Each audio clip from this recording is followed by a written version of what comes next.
Hey everybody, I'm Tom Vassell. I'm Joey Evans. I'm Zee Garcia. And we are today talking about Masters of the Universe, the board game, Clash for Eternia, based on the greatest cartoon of all time. Top 3. You really like this cartoon a lot as a I kid. do. I think it's great. He-Man. Wait, you said I do, not I did. I do like it. Still like it. Yeah, it's cool. Is it because Snorkel Man, or what was it? Snorkel Man? Who is Snorkel Man? Snake Snorkel guy? Oh, what was the guy? King Hiss? You better watch your mouth talking about King Hiss. You know, it's a great series. Originally was, and then they redid it in the 2000s. They redid it recently. It's fun. It's silly and fun. Good haircut. So this game here from Simon is a scenario-based game, not a campaign game. That's the first point it gets. And we actually played this game live here on the Dice Tower when it was on Kickstarter. So keep that in mind. Yes. This is a 1 versus all, or a 1 versus 1, or even a 1 versus the AI game. Let me show you. In this game, you're going to pick a scenario. So there's a whole book full of scenarios. And each scenario is going to tell you what kind of scenario it is. Because in this game, it's a 1 versus all. And one person is going to control the evil warriors. One person's controlling He-Man's side. And this one says, for example, the controller is the evil warriors.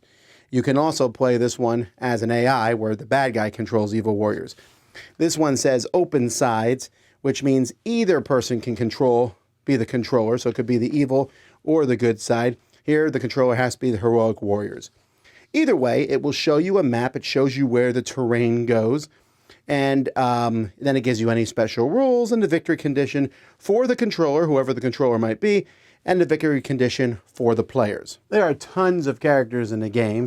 Look at it. These are just a sampling of the different characters, and each character can be a player character, or if you're playing with them as the controller, you would use this side. So when you have a character, let's say we're playing with He-Man here. He-Man has a couple special powers here. You're also going to get some power-up cards that come with He-Man.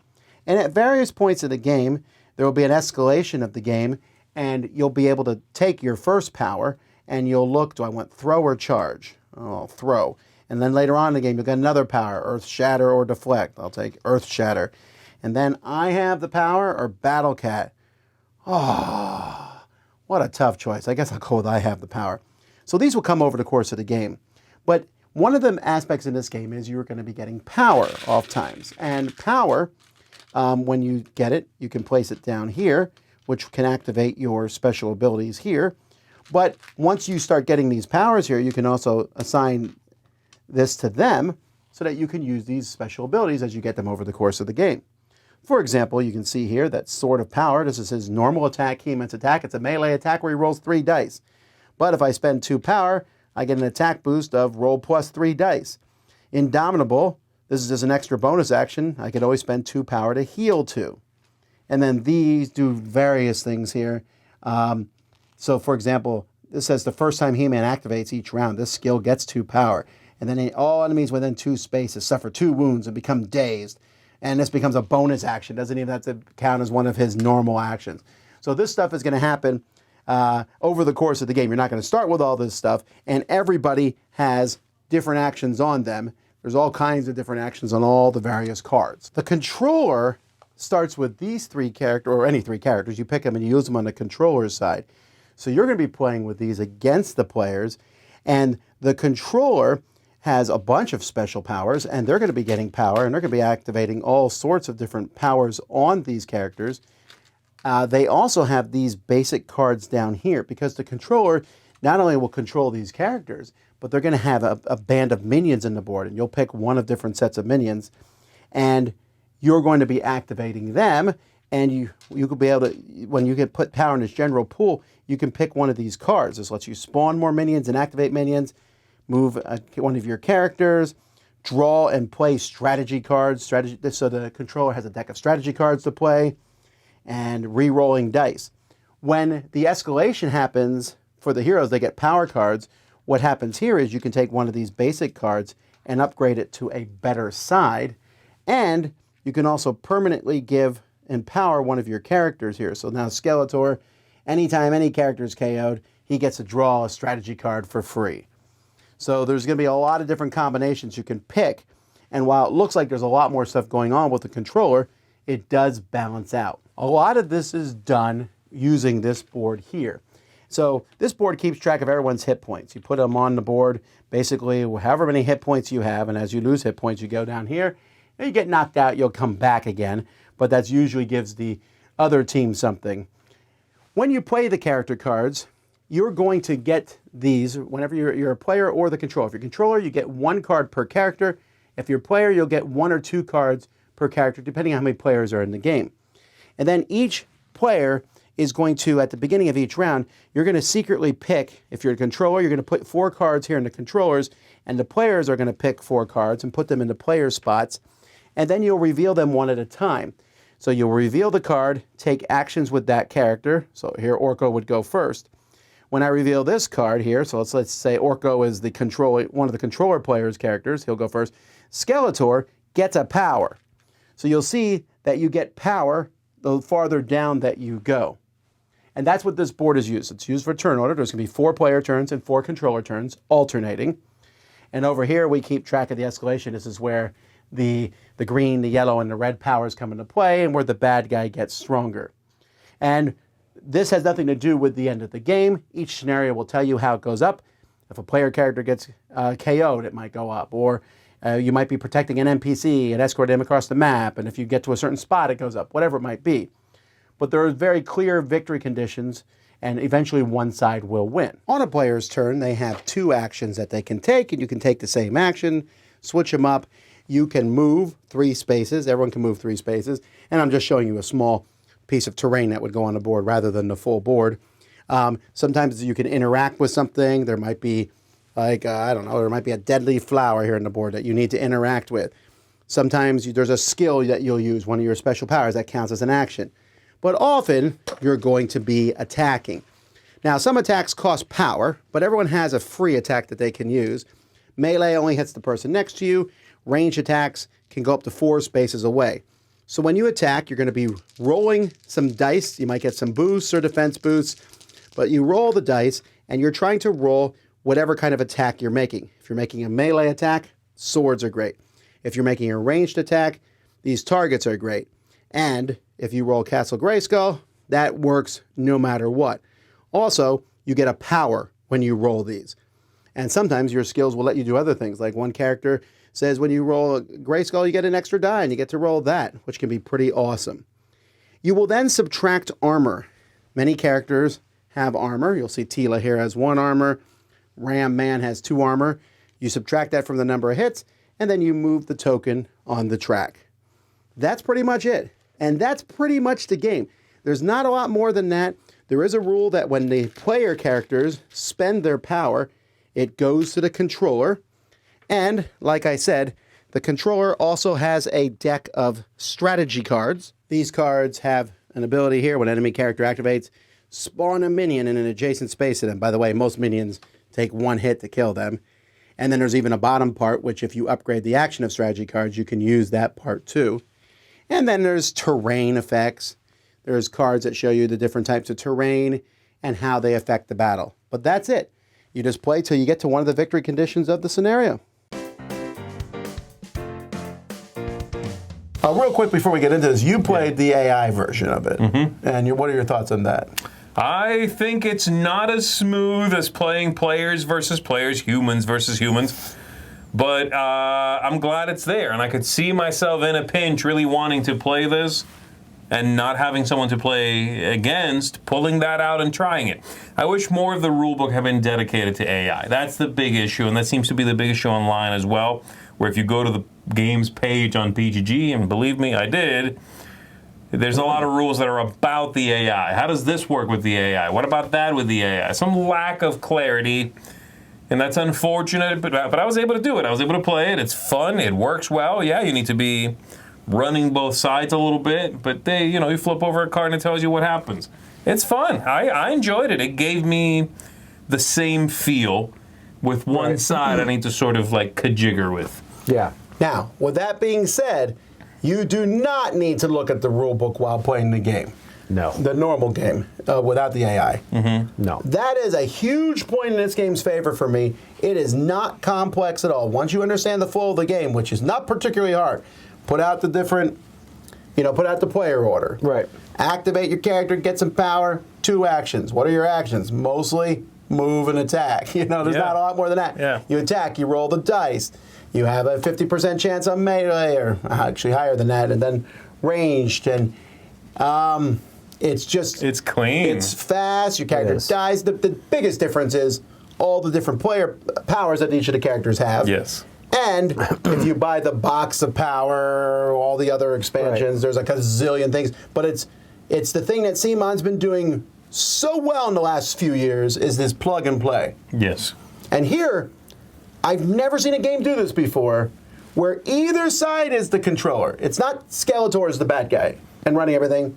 He-Man can be the controller, and that's I just think that's a great concept. It's like asymmetric sides is really what it is. Like all versus one just makes the 2 sides asymmetrical, and you decide which side is which.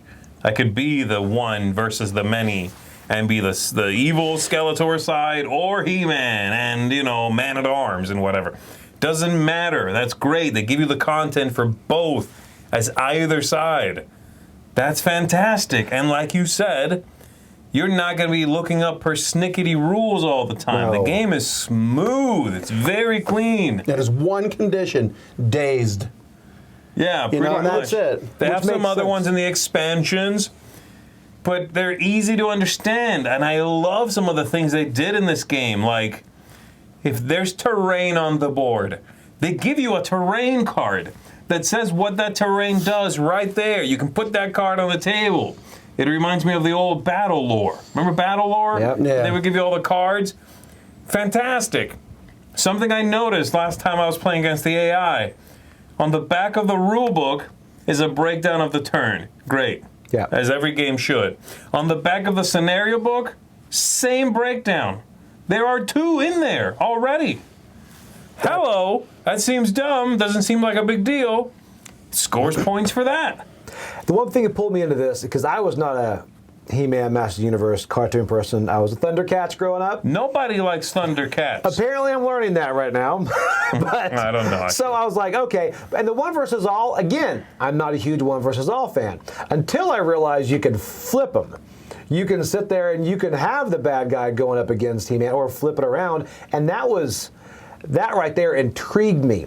And there's so much, like you said, it's so smooth because you spend more time playing the game than you do diving into the rule books. Because the things that do show up, the terrain, like if you have an advantage, you're up high, they're down low, that makes sense. Little things like that make sense, but movement's easy. I think you move, 3 hexes and you can range with 4.